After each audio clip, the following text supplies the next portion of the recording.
ओम तव कथामृतं तप्तजीवनं कविभिरीडितं कल्मषापहं श्रवणमंगलं श्रीमदाततं भुवि गृह्णन्ति ये भूरिदा जनाः।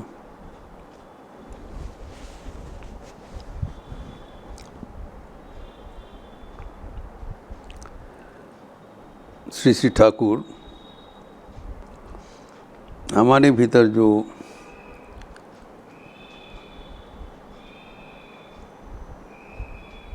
रिपु वगैरह है, काम क्रोध आदि, वो कैसे हम उसको वश में लाएं,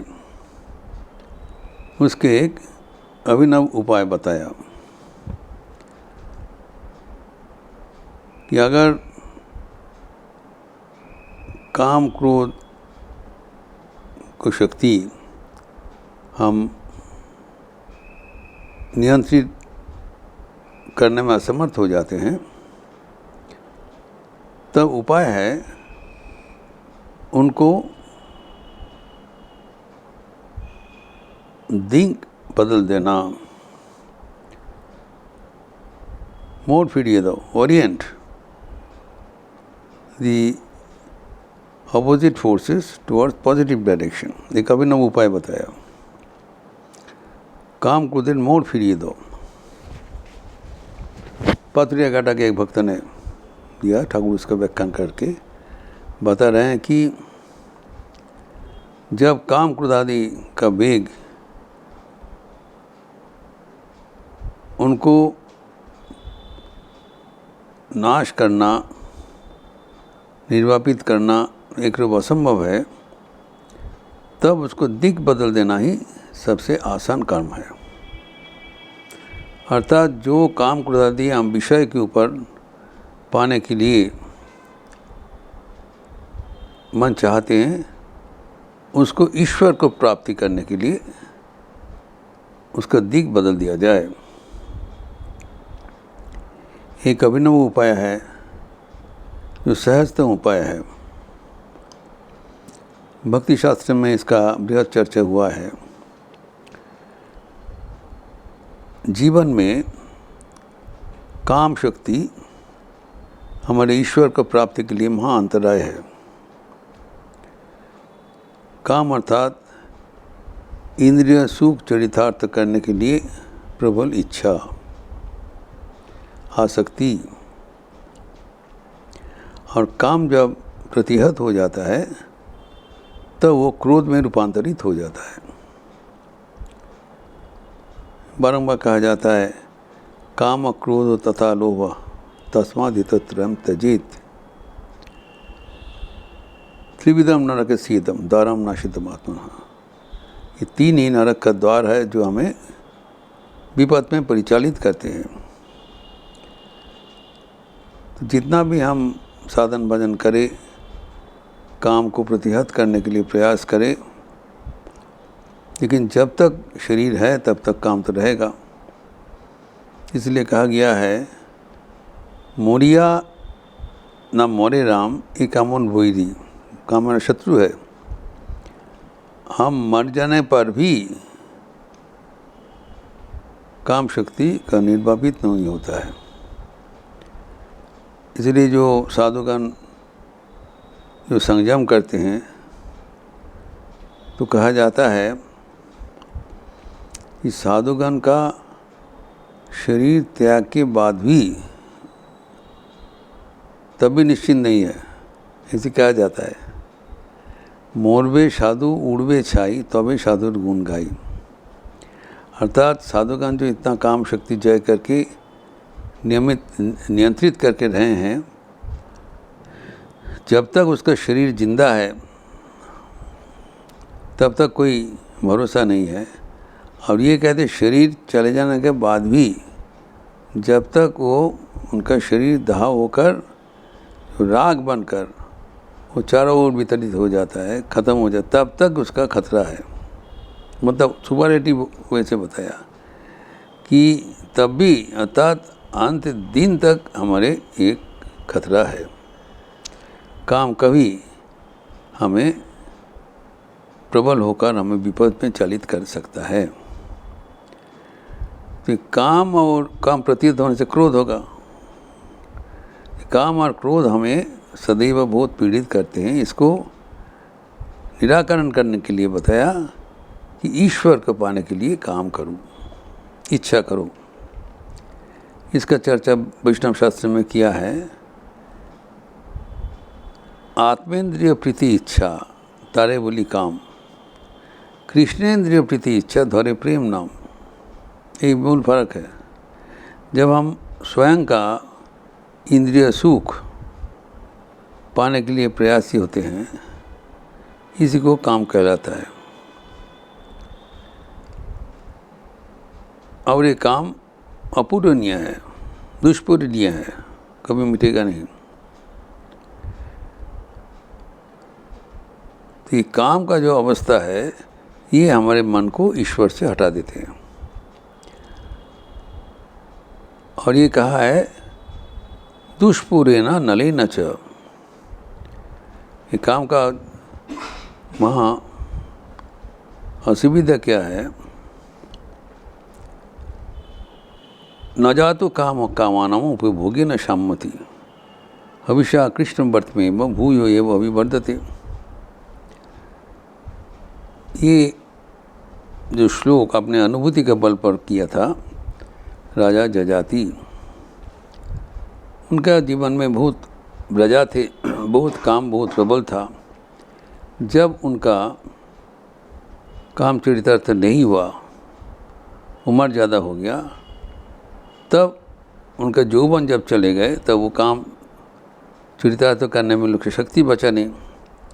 उनके 4 पुत्र थे, तो उनके बहुत बाध्य थे। तो एक एक करके पुत्रगण को बुलाया कि देखो, हमारा जीवन में जो काम शक्ति है वो अभी मिटा नहीं, काम का इच्छा, तो हमारा यौवन गतप्राय, तो तुम्हारा यौवन हमें दे दो, हम फिर युवा होकर काम शक्ति को चरितार्थ करने के लिए प्रयास हो जाए। तो उनका पुत्रगण राजी नहीं हुए कि ये कौन कर सकता है। लेकिन उनका कनिष्ठ पुत्र जो था पुरु, वो बहुत ज्ञानी था।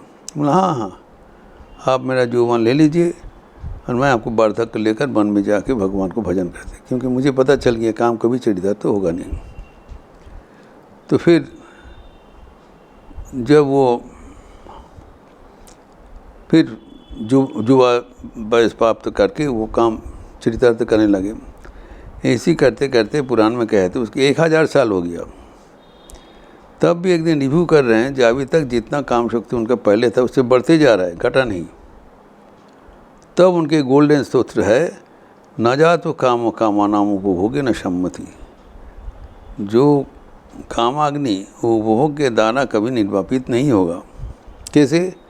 हविषा कृष्ण व्रत में वो भूय एवं अभिवर्धते। अगर हम घी डाल के कोई आग को बुझाने का प्रचेष्टा करें, कभी होगा? जितना घी डालोगे उतना भी आग बढ़ते जाएगा, कभी निर्वापित नहीं होगा। अर्थात काम को जितना ही आप चरितार्थ करने के लिए जाओगे, काम उससे ज़्यादा प्रबल होते जाएंगे। तो काम भोग के माध्यम में काम को निराकरण करना असंभव है। तो यही बात यहाँ पर बताया, इसके नहीं होगा। तो काम को चरितार्थ करने के बाद काम कैसे हो जाता है? जो आग में घी डालने से इससे बढ़ जाता है, घटता नहीं। इस अनुसार ये जो शिक्षा है जो, तो अभी ये काम को कैसे जाएगा, तो इसका निराकरण बताया, ये भगवान को प्राप्त करने के लिए इच्छा करो। तो वैष्णव शास्त्र में कहा है, आत्मेंद्रिय प्रीति इच्छा तारे बोली काम, कृष्णेंद्रिय प्रीति इच्छा धरे प्रेम नाम। गोल्डन चेंज, जो अपना स्वयं का जो इंद्रिय सुख पाने के लिए जो इच्छा है, लालसा है, उसको काम कहलाता है। और वही लालसा कृष्ण का इंद्रियों को पाने के लिए होता है, तो वो प्रेम रूप से रूपांतरित हो जाता है। तो काम हमें बंधन को ले जाते हैं, प्रेम हमें मोक्ष को ले जाते हैं। तो वो जो शक्ति है वही शक्ति है, लेकिन वो शक्ति का दिंग बदल दिया। स्वामी विवेकानंद कहते हैं कि कभी अपने को शक्तिहीन मत करो, वो काम शक्ति जितना भी रहेगा उतना भी तुम्हारे लिए फ़ायदेमंद है। केवल उसको अपना स्वयं का भोग करने के बजाय भगवान के चरणों में अर्पण करो, तो ही जो काम आपके लिए खतरा था वही भगवान के चरण में अर्पित होगी, वो आपके लिए परम आशीर्वाद रूप से प्रकट हुआ। तो काम शक्ति को प्रतिहत करने के लिए उन्नतम श्रेष्ठ उपाय है काम शक्ति को रिडायरेक्ट कर देना। तो ठाकुर कहते हैं ऐसी जो काम को प्रेम में रूपांतरित कर दो, और तब ईश्वर को पाने के लिए जो इच्छा होती है वो भी इच्छा है, लेकिन वो हमें भगवत प्राप्ति करा देते हैं, हमारे जीवन मन को पवित्र कर देते हैं। जबकि हम विषय का जगत का कुछ चीज़ पाने के लिए प्रयास करते हैं, हम बंधन में फंस जाते हैं। एक तो वो बराबर कोई टिकने वाला नहीं है, एक तो प्रतिक्षण परिवर्तनशील, अगर पाना ही तो ईश्वर को ही पाना है। तो ठाकुर कहते हैं इसी तरह 6 जो रिपु है, तो वो इसका मोड बदल दो, तभी ये तुम्हारे लिए जो खतरा था वो तुम्हारे लिए फ़ायदेमंद हो जाएगा। ये अद्भुत एक टेक्निक बताया कि जो काम है उसको प्रेम में रूपांतरित करने के लिए ईश्वर को पाने की इच्छा करो। जब जो विषय है, विषय तृष्णा, विषय के पाने के लिए जो हमारी तीव्र इच्छा होता है, तो विषयासक्ति जो है, आसक्ति, अटैचमेंट, जब ईश्वर को पाने के लिए हम उसको डाइवर्ट करते हैं तो वो क्या बनता है, ईश्वर में अनुरक्ति। तो विषय शक्ति हमारे जीवन को अस्त व्यस्त कर देते हैं, हमारे जीवन को बंधन की घोर महाकाल में फंसा देते हैं, जबकि ईश्वर में अनुरक्ति हमें मोक्ष को ले जाते हैं, वो फ़ायदेमंद है। तो विषय शक्ति को ईश्वर में अनुरक्ति की में रूपांतरित करने के लिए हमें जो शैली बताया है वो ईश्वर को पाने के लिए तीव्र इच्छा करो। जब ईश्वर के पाने के लिए तीव्र इच्छा होगी तब वही जो काम था वो प्रेम में रूपांतरित हो जाएगा।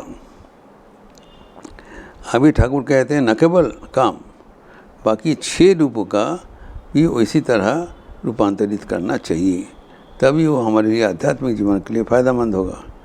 तो हम सदैव परेशान होते हैं, हमारे इतना जो विपरीत शक्ति, तो हम कैसे कर, विपरीत जितना ज़्यादा होगा फ़ायदेमंद है। कहलाता है अगर जिस नदी में जो गति बहुत ज़्यादा है उसमें बाढ़ आ जाता है, वो खतरनाक है, लेकिन वही जो गतिमान नदी के ऊपर अगर एक डैम लगा दिया जाए, रोक लगा दिया जाए, तब वही जो शक्ति है जो पहले खतरनाक जैसा था वो अभी वो बिजली में रूपांतरित हो जाता है, हाइड्रोइलेक्ट्रिक पावर। इसीलिए ठाकुर कहते हैं जो हमारे जो 6 रिपु है, प्रत्येक रिपु को अगर भगवान की ओर हम परिवर्तित कर दे तो हमारे जीवन आसानी से ईश्वर केंद्रित हो जाएगा। इस विषय को हम फिर आगे बढ़ाते हुए अगले दिन चर्चा करेंगे। ओम शांति शांति शांति। हरि ओम तत्सत। श्री राम कृष्णार्पणमस्तु।